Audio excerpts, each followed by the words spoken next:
I'm Tom Salmond. Hi, I'm John Cook, and we're from the Hitchin Rail Commuters Facebook group. In May 2018, the new timetable caused significant issues for people in Hitchin and Harpenden, and a lot of those issues still continue today.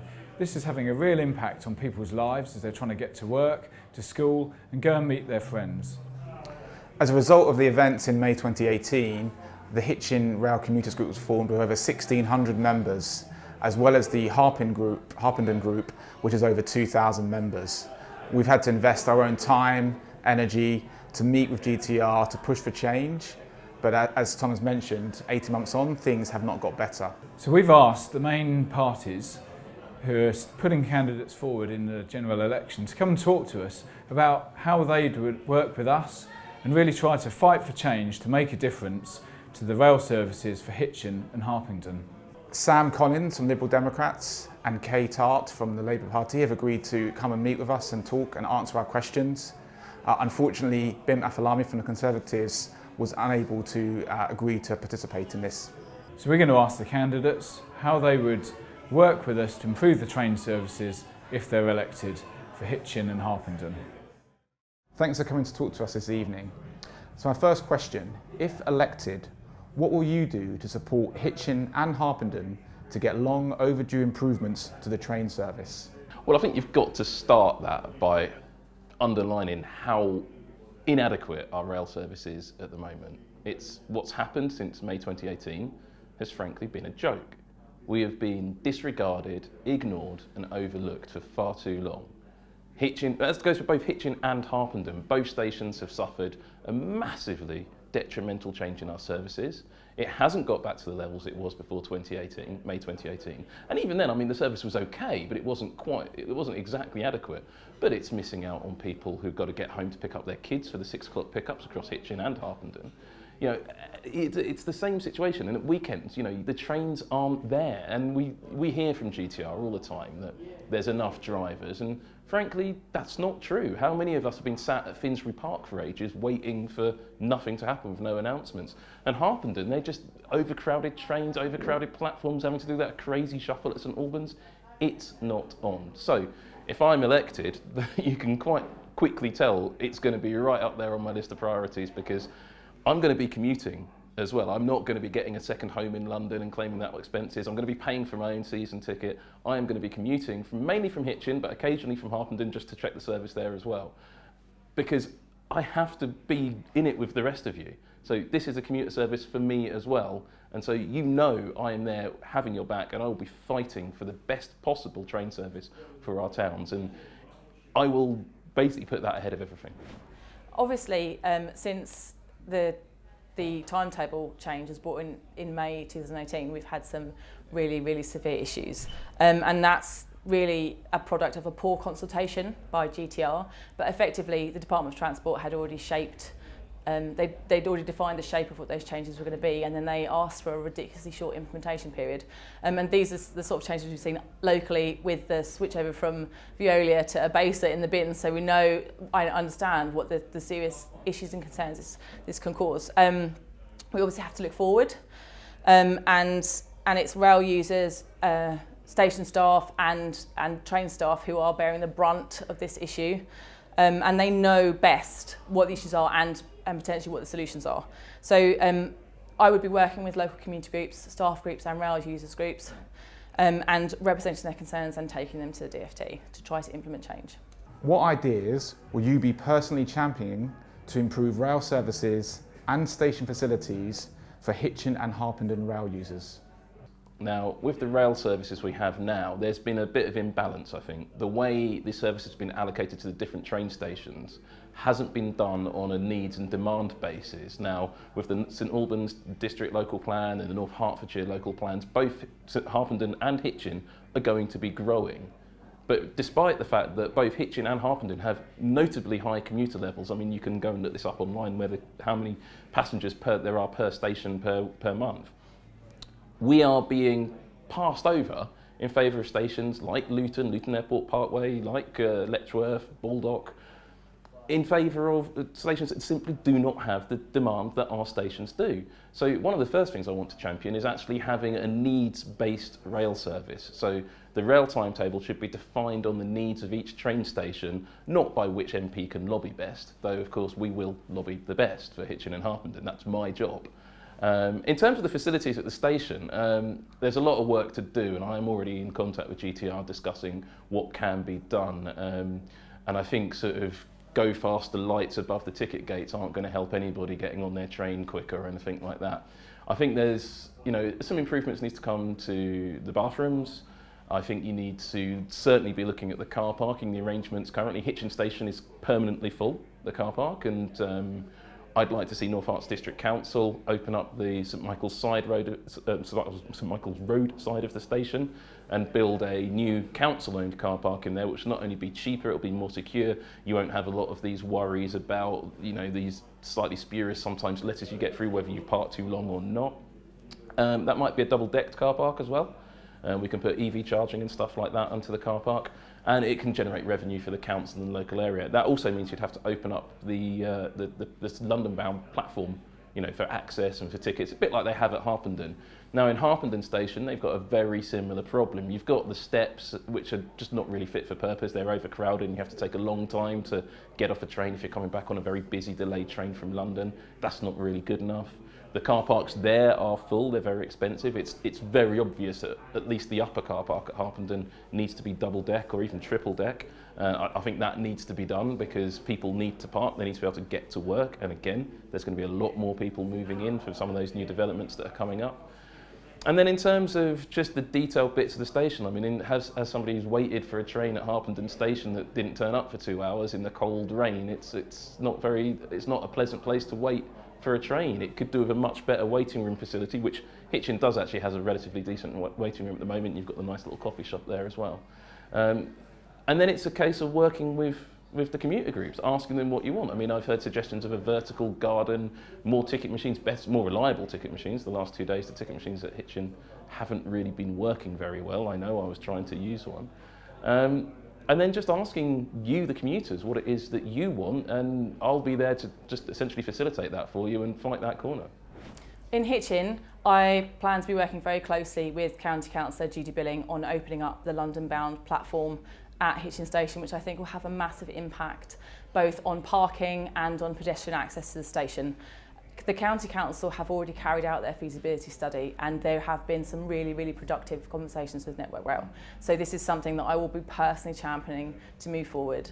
I understand that at Harpenden, parking is a massive issue and it's a growing concern. So for me, I think it's really important that we look at solutions to this, and I'd like to commission a full consultation on how these improvements can be made.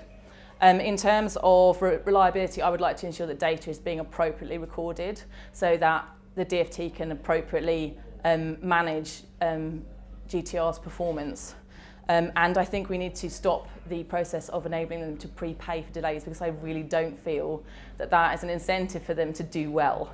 I think it's also really important that we look at encouraging alternative ways of getting to the station, and that means improving pedestrian access, looking at cycleways and cycle tracks in the local area, ensuring we've got secure bike storage, and also looking at our public transport links locally.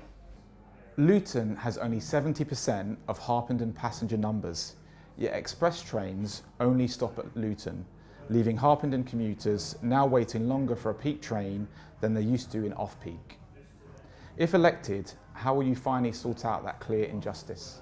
Well, it's a ridiculous situation, isn't it? I mean, it's obvious Harpenden needs a massive improvement in its train service, and the fact that the rail service is being defined not just by GTR, the Conservative controlled, or until recently Conservative controlled Department for Transport play a massive role in this. They are following the lobbying, basically whichever MP shouts loudest seems to get the services. We've seen that in North Hertfordshire, we've seen that on the Bedford line with the Mayor of Bedford as well, fighting for services there. We've seen a very strong fight from Luton for rail services there, and Gavin Shuker, the Luton South MP, while I found his actions extraordinarily annoying to deliberately block Harpenden getting an improved train service, he was in essence doing his job. He was getting the best train service for his station. Well, that's what I'd certainly be doing for Harpenden. I would be fighting for a much improved rail service for Harpenden and doing exactly, I mean, when you've got people like Giles and Emily who are throwing out very detailed timetable suggestions, it's very difficult to disagree with what they're putting out, and I'm not going to try. I think they're doing the right job. But ultimately, it's what I said earlier, we need to go to a timetable that's defined by the needs of each station and each area, not by whichever MP is capable of shouting loudest. Either way, it means Harpenden must get an improved rail service. And the same stands for Hitchin too, actually. The cancellation of the East Midlands main line it was a massive mistake in my opinion, and it lacked strategic oversight.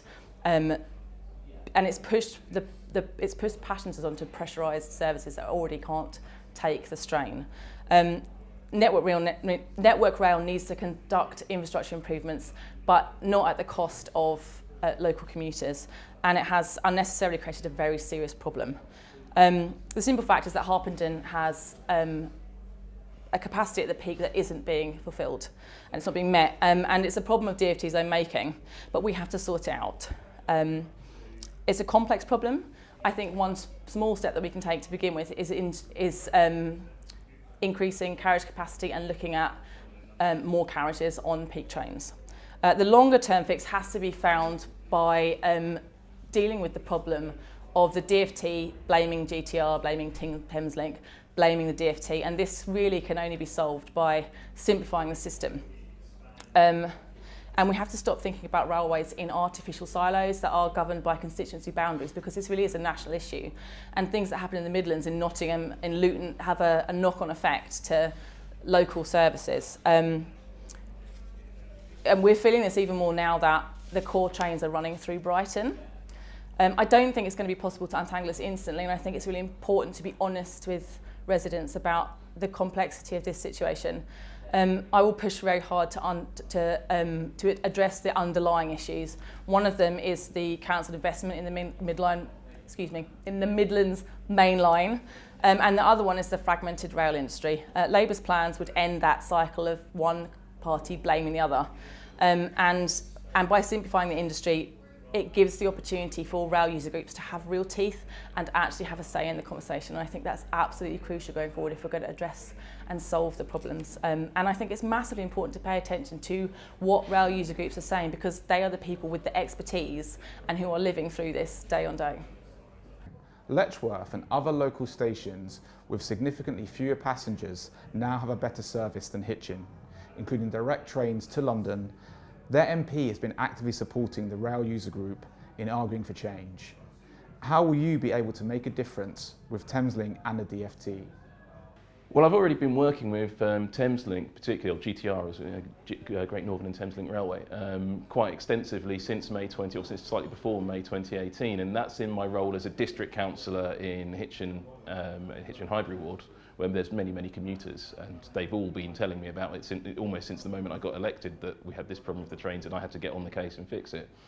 And through the sort of what I like to call the dark times of 2018, through that summer where we had no clue of when a train was going to turn up or even where it was going, I worked really closely with GTR and actually managed to get us a whole bunch of additional services. The problem is I didn't actually realise I'd managed to do that, so I thought I'd been sent an email that had all of these additional services which I'd managed to win for Hitchin, and I didn't realise I'd done it. So I just told everybody there were these additional services and didn't realise it was me that had done it. So we didn't get any credit for that, and it was a bit silly of me. It didn't really matter though, because the timetable was such a mess at that point that half those services didn't even turn up anyway.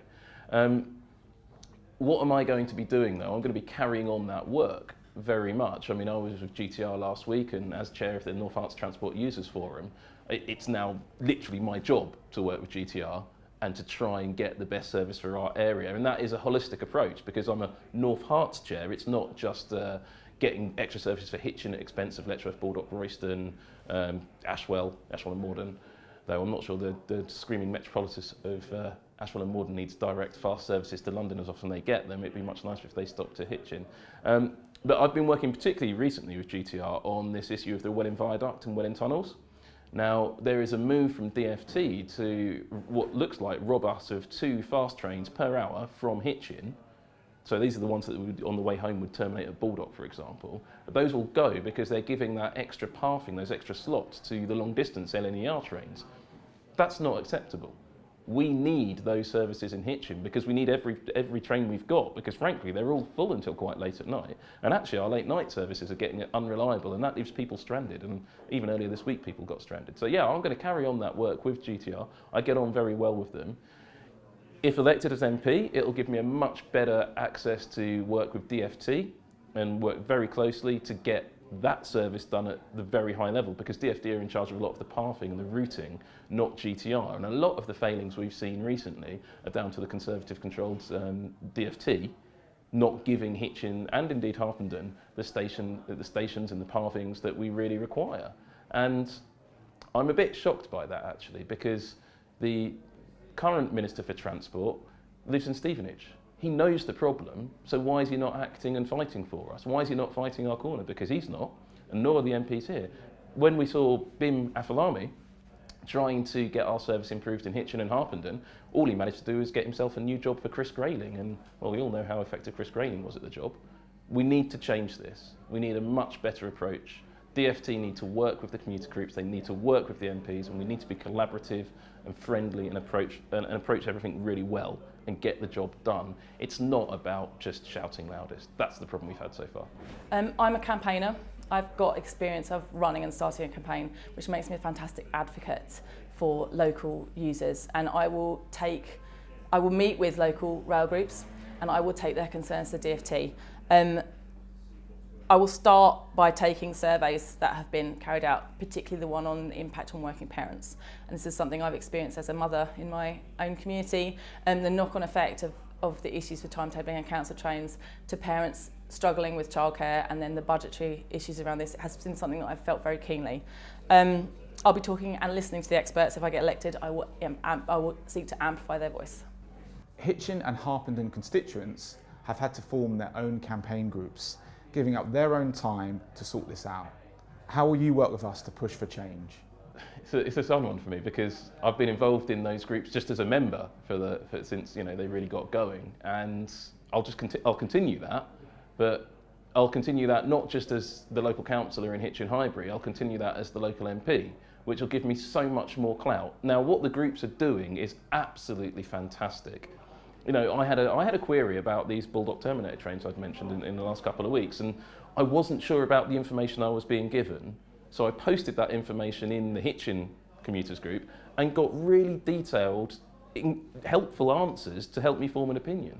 And if you look at Harpenden, when they've done the timetable analysis of the trains and service they've been getting, and trains coming from further north, from Bedford and stuff like that, and how those trains could actually stop at Harpenden, that level of information has been absolutely invaluable. And to be really honest, it's really important to remember that the skills of the people in those commuter groups are absolutely enormous.